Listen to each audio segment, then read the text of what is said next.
Pagpalang araw po sa inyo lahat. Nandito naman po ang Iwagan ng Pangasinan na magbagi po naman karunungan din po sa inyo. Sana po ay nasa mabuti po kayong kalagayan sa araw-araw at malaysa sa araw-araw. At magpursige po kayo sa araw-araw na manalangin bago matulog sa gabi, bago pagkagising sa umaga. Ay gustong-gusto ng Diyos ang makapangyarihan sa lahat yun. Pang po panalangin para gabayan tayo ng Diyos na makapangyarihan sa lahat at malayo sa sakit sa araw-araw at pagkalubuan po tayo ng grasya kung ano pa man dyan na mula sa Kanya.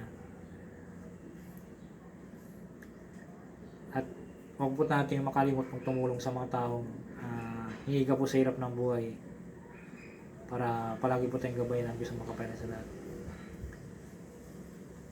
Ang isishare ko po ngayon pong araw po sa inyo lahat po ay kapangyarihan upang mawala ang galit sa iyo ng isang tao. Napaka makapangyarihan ito, ipagkakalo ko po sa inyo para yung taong may galit sa inyo ay mawawala bigla na parang baliwala po na nangyari po, baliwala nangyari. Kung halimbawa po ay may kaaway po kayo, sila ang nagmula, na hindi po kayo ang pinagmulan po, sila ang nagmula. Kung gusto niyo po matanggal po yung galit po ninyo, galit po nila, usalin niyo po lamang po ito.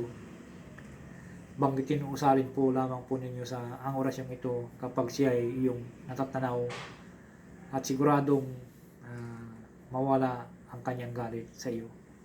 Kahit malayo po siya na iyong natatanaw lamang po, usalin niyo lamang po ito.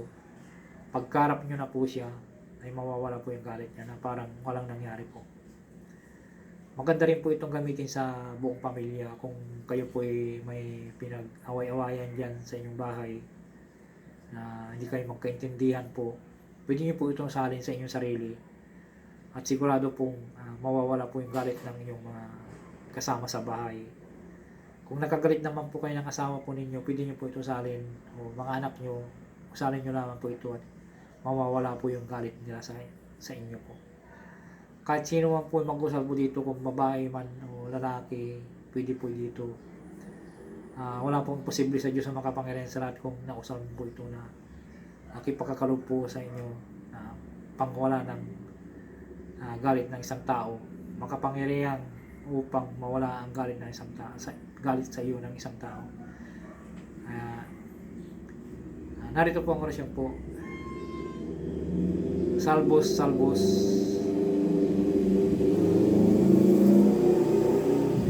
Salvos, salvamos, kibibi, kumos, igosum, salvay. Siya na po kayo kung may dumadaan po na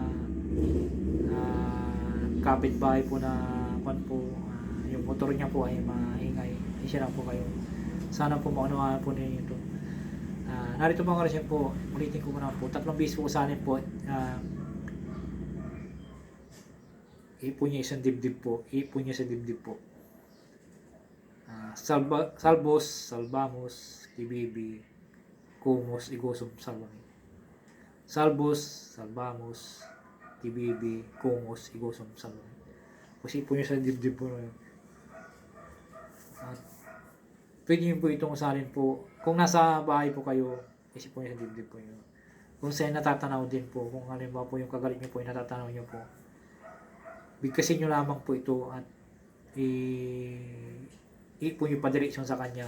Kahit malayo siya, kahit hindi nyo pa matatanaw, kahit na hindi kayo nakikita, o halimbawa po malayo siya, pero nakikita nyo po siya. Kahit na yung hangin po, pa ganyan yung hangin, tapos nandito po kayo, ipon nyo lamang po ito. Ang hangin po, pag ganun yung hangin, papunta sa kanya po yung hangin po na kakasi po yung orasyon po. Kasi ang orasyon po ay napaka-tibay po yan, makapangyarihan po yung mga orasyon. Basta tama lamang pamamaraan po yung gagamitin po ninyo at kakasi po sa inyo. At huwag po kayong mag-alinlangan. Kung inuusal nyo po ito, ay huwag kayong mag-alinlangan. Masalo kung nasa kagipitan po kayo, huwag kayong mag-alinlangan. Gamitin nyo lamang po sa kabutihan. Huwag yung gamitin na paglaruan po. Maraming salamat po sa pag-unawa po. Maraming salamat. Pangwalasyon po.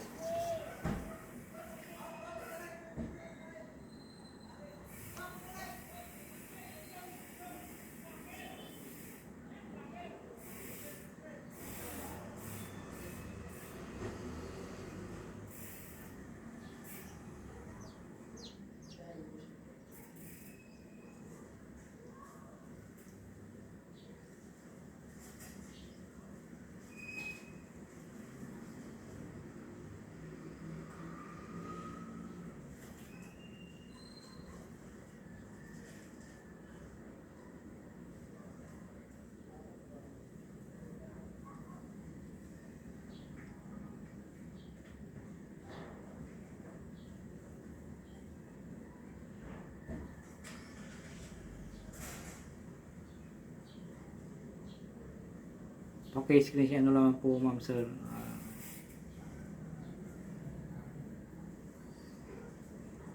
Maraming salamat po sa inyo lahat.